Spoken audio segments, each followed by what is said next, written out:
Matematika menyenangkan. Assalamualaikum warahmatullahi wabarakatuh.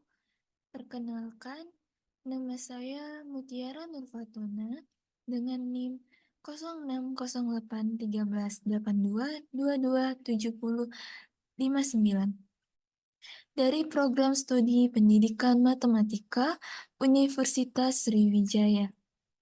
Di sini saya akan membahas tentang salah satu materi yang ada di mata kuliah aljabar linier, yaitu tentang materi basis dan dimensi yang dengan judul besarnya yaitu definisi koordinat relatif dan teorema jumlah vektor dalam basis. Baiklah, langsung saja kita masuk ke definisi. Pada definisi ini, jika S sama dengan anggota himpunan V1, V2 hingga Vn adalah basis terurut untuk ruang vektor V dan V sama dengan C1 dikali V1 ditambah C2 dikali V2 ditambah sampai ditambah Cn kali Vn adalah ekspresi untuk vektor V dalam basis S, kemudian skalarnya yaitu C1, C2, sampai Cn, itu akan disebut sebagai koordinat relatif V terhadap basis S. Nah, sedangkan vektor C1, C2, hingga Cn dalam Rn yang dibangun dari koordinat-koordinat ini disebut vektor koordinat V relatif terhadap S yang dimana dilambangkan dengan Vs sama dengan C1, C2, hingga Cn.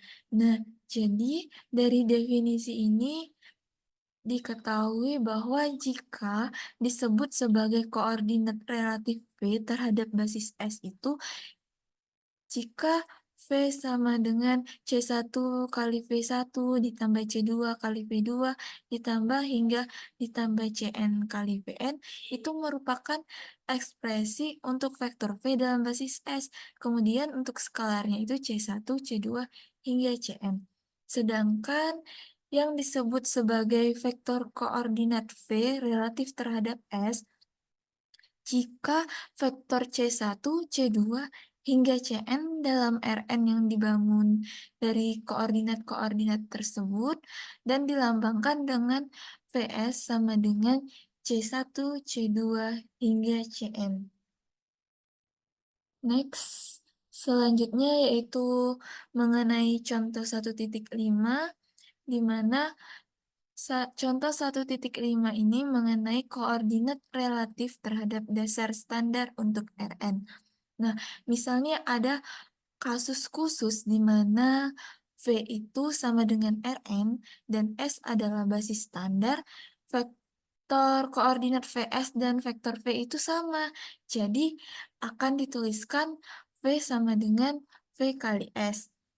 Nah, misal nih kita masuk ke contoh. Misalnya di R3 representasi vektor V sama dengan A, B, C. Sedangkan kombinasi linier dari vektor basis standarnya S sama dengan anggota himpunan I, J, K. Maka V-nya kan tadi V sama dengan V kali S.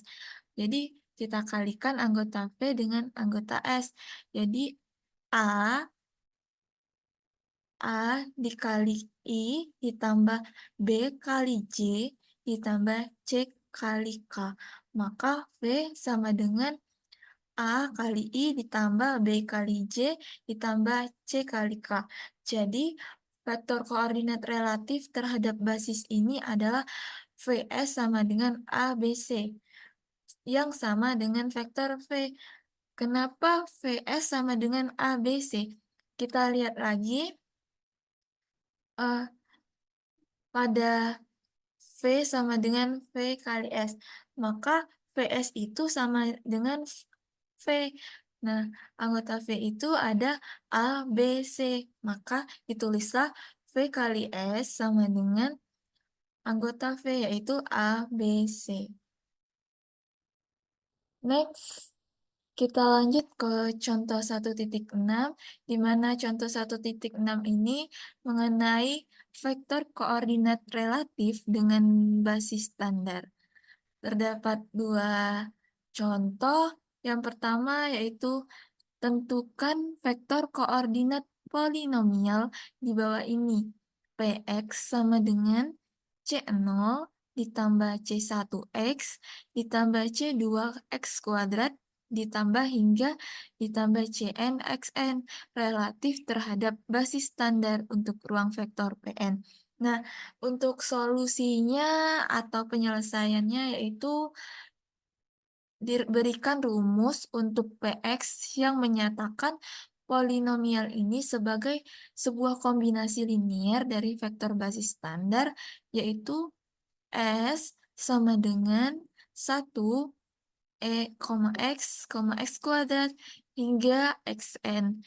Jadi, vektor koordinat untuk P relatif terhadap S adalah PS sama dengan C0 di C0, C1, C2 hingga Cn.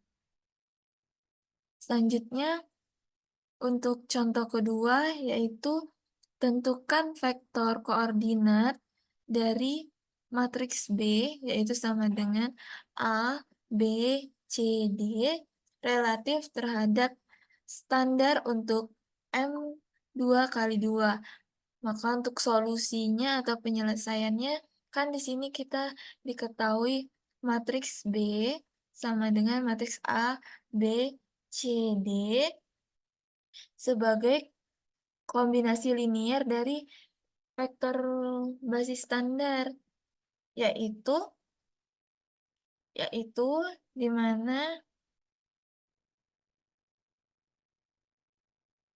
yaitu di mana matriks B matriks B sama dengan matriks A, B, C, D sama dengan kita jabarkan atau kita kalikan dengan matriks identitas sehingga menghasilkan matriks A, B, C, D, yaitu sama dengan A dikali matriks 1, 0, 0, 0 ditambah B kali matriks 0, 0, maaf, 0, 1, 0, 0 ditambah C, maaf ada kesalahan, seharusnya ini dikali matriks 0, 0, 0, 1 plus ditambah, ini juga ada kesalahan, D dikali matriks 0, 0, 0, dan 0, 1.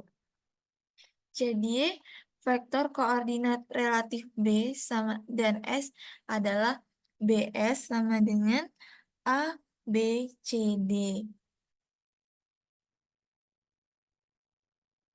Next, selanjutnya kita masuk ke teorema 121, yaitu jumlah vektor dalam basis.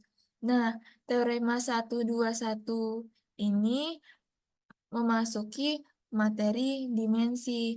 Sebelumnya kan kita telah menunjukkan pada bagian sebelumnya bahwa basis standar untuk Rn memiliki n vektor dan karena bahwa basis standar untuk R3 memiliki 3 vektor, basis standar untuk R2 memiliki 2 vektor, dan basis untuk R1 sama dengan R memiliki 1 vektor. Karena kita menganggap ruang sebagai 3 dimensi, bidang sebagian 2 dimensi, dan garis sebagai 1 dimensi, tampaknya ada hubungan antara jumlah vektor dalam sebuah basis dan dimensi ruang vektor. Makanya kita masuk selanjutnya ke teorema 1.2.1, yaitu mengenai jumlah vektor dalam basis. Di sini terdapat bunyi dari teorema 121, yaitu semua basis untuk ruang vektor berdimensi terbatas memiliki jumlah vektor yang sama. Jadi maksudnya semua dimensi yang ada pada ruang vektor yang berdimensi terbatas ini memiliki jumlah vektor yang sama. Jadi, jika S sama dengan anggota himpunan F1, V1, V2, hingga Vn adalah basis sembarang untuk V, maka independensinya dari S mengimplikasikan bahwa setiap himpunan di V dengan lebih dari n vektor bergantung secara linier dan setiap himpunan di V dengan kurang dari n vektor tidak menjangkau V. Dengan demikian, kecuali sebuah himpunan memiliki tepat n vektor, maka himpunan tersebut tidak dapat menjadi sebuah basis. Nah, di sini kita ketahui eh, bahwa independensi linier dari S mengimplikasikan bahwa setiap himpunan di V itu jika lebih dari n vektor bergantung secara linier dan setiap himpunan di V dengan kurang dari n vektor itu tidak menjangkau V, kecuali sebuah himpunan itu memiliki tepat n vektor, maka himpunan tersebut tidak dapat menjadi sebuah basis. Baiklah, selanjutnya jumlah vektor dalam basis. Nah, kan kita telah mencatat dalam pendahuluan bagian ini bahwa untuk ruang vektor tertentu yang sudah dikenal pengertian intuitif dari dimensi bertepatan dengan jumlah vektor dalam sebuah basis, maka terdapat definisi berikut yang membuat ide ini menjadi lebih tepat. Yang pertama, ada vektor di luar bidang dapat disatukan dengan yang lain dua tanpa mempengaruhi mereka kemandirian linier.